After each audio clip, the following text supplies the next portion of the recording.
के पास कोई रास्ता नहीं बचा बजाय इसके कि संजय सिंह जी को बेल मिल सके।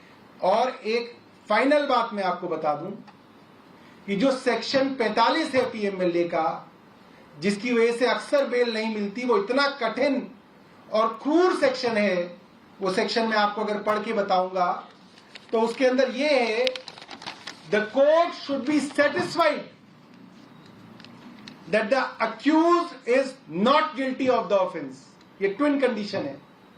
और अगर कोर्ट इसमें जमानत दे रहा है तो इसका मतलब यह है कि कोर्ट को यह लगता है कि संजय सिंह जी बेगुनाह हैं। और ये कोई छोटा मोटा कोर्ट नहीं है, देश की सबसे बड़ी अदालत है जो संजय सिंह जी को आज बेल दे रही है। मुझे लगता है कि आज पूरे देश की लोकतंत्र के लिए एक बहुत बड़ा दिन है, बहुत खुशी का दिन है, बहुत उम्मीद का दिन है कि शायद कुछ लोग अब जेल से बाहर निकल के इस देश के लोकतंत्र को बचा लें। मैं आतिशी जी से कहूंगा कि वो अपनी बात रखें।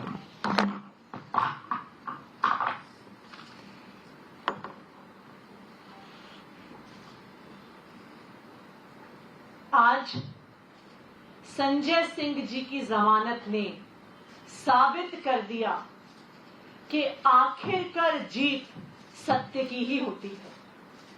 आप सत्य को दबा सकते हैं लेकिन आप सत्य को मिटा नहीं सकते हैं। आज संजय सिंह जी की जमानत ने यह दिखा दिया। हमने देखा कि किस तरह से पिछले 2 साल से एक एक करके आम आदमी पार्टी के नेताओं को झूठे केसों में गिरफ्तार किया जा रहा था, फंसाया जा रहा था।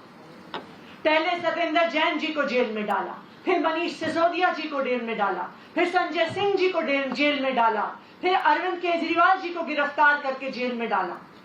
लेकिन आज संजय सिंह जी की जमानत ये बताती है कि आखिरकार जीत सत्य की ही होती है। आज संजय सिंह जी की कोर्ट प्रोसीडिंग्स में 2 महत्वपूर्ण बातें इस केस की पूरे देश के सामने आई है।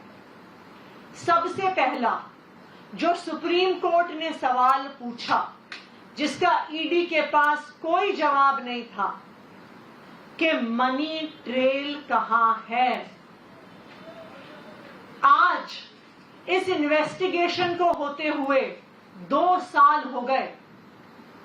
ईडी ने, सीबीआई ने 500 से ज्यादा अफसर लगाए इस केस की इन्वेस्टिगेशन में, लेकिन 2 साल में भी आम आदमी पार्टी के किसी नेता के पास 1 रुपया भी प्रोसीड्स ऑफ क्राइम का नहीं मिला। तो आज जब कोर्ट में पूछा गया कि पैसा कहां है, मनी ट्रेल कहां है, प्रोसीड्स ऑफ क्राइम कहां है, तो ईडी का कोई जवाब नहीं था इस सवाल को लेकर। दूसरी महत्वपूर्ण चीज जो ईडी पार्टी ने सरेआम स्वीकार लिया है इस प्रकार का प्रीमेच्योर सेलिब्रेशन करके। एक और तर्क दिया जा रहा था कि इस कानून में बेल ही नहीं मिलती। आपने देखा होगा कि आर्टिफिशियल इंटेलिजेंस ने प्रोग्राम्ड रोबोट की तरह दिन प्रतिदिन आकर डिबेट से लेकर प्रेस कॉन्फ्रेंस में इनके प्रवक्ता एक ही तर्क गढ़े जा रहे थे कि ये ऐसा कानून है, ऐसा कानून है, बेल मिलना नामुमकिन है। आज बेल मिल गई। इसका मतलब कि आज तक जो बातें आम आदमी पार्टी कर रही थी इस कानून के विषय को लेकर या इस न्याय प्रणाली को लेकर, वो पूर्ण तरीके से झूठी साबित हुई है। आज ये भी स्पष्ट हो चुका है कि आम आदमी पार्टी एक सर्टिफाइड लायर पार्टी है जो कह रही थी कि इस कानून में बेल मिलना कतई मुमकिन नहीं है। और जब बेल मिली है संजय सिंह को और दूसरों को बेल नहीं मिली है, इसका मतलब कि उन लोगों के खिलाफ आज भी इस प्रकार के सबूत मौजूद है कि उनको बेल नहीं दिया जा रहा। यह आम आदमी पार्टी स्वयं स्वीकार रही। चौथी बात जो आम आदमी पार्टी लगातार कह रही थी वो ये कह रही थी कि अब देखिए डिक्टेटरशिप आ चुकी है, ये लोकतंत्र खत्म हो चुका है। भ्रष्टाचार पर कार्रवाई लोकतंत्र खत्म होने का प्रमाण बन रहा था। इसका मतलब कि ये हुआ कि अगर कोई संवैधानिक संस्था आपके अनुसार काम ना करे तो लोकतंत्र समाप्त हो जाता है। Democracy is dead.